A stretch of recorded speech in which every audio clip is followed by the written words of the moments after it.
वार्तांकन रोखठोक बातमी। सोलापूर एसटी स्थानकाला परिवहन मंत्री प्रताप सरनाईक यांनी शनिवारी अचानक भेट देऊन पाहणी केली। अधिकाऱ्यांना खडेबोल सुनावले होते तरी देखील मनमानी सुरूच असल्याचं सोमवारी दिसून आले। स्वच्छतागृह महिलांसाठी खुले असताना त्यांच्याकडून पैसे मागत होते, पुरुषांसाठी पैसे इतर दुप्पट केले होते। त्यानंतरच्या 3 दिवसात काहीही सुधारणा दिसून आलेल्या नाहीत। पिण्याच्या पाण्याच्या ठिकाणी अस्वच्छता होती, तिथं फक्त पेंट मारले, अन्य ठिकाणी घाण तिसऱ्या दिवशीही तशीच आहे।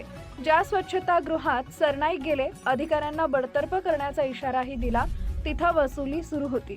एसटी स्टँडवरील स्वच्छतागृहात पुरुषांसाठी 5 रुपये तर महिलांना मोफत असताना 10 रुपये आणि महिलांना 5 रुपये आकारणी करण्यात येत असल्यानं दिव्य मराठीच्या पाहणीच्या निदर्शनास आलाय।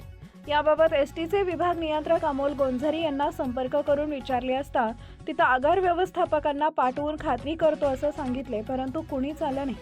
स्वच्छतागृहात पुरुषांना 5 रुपये आकारणी आहे, महिलांना मोफत आहे, तरी जादा पैसे घेत असतील तर दंडात्मक कारवाई करू, संबंधितांचा मक्ताही रद्द करण्याचा विचार होईल, अशी माहिती आगार व्यवस्थापक उत्तर जुंदळे यांनी दिली आहे।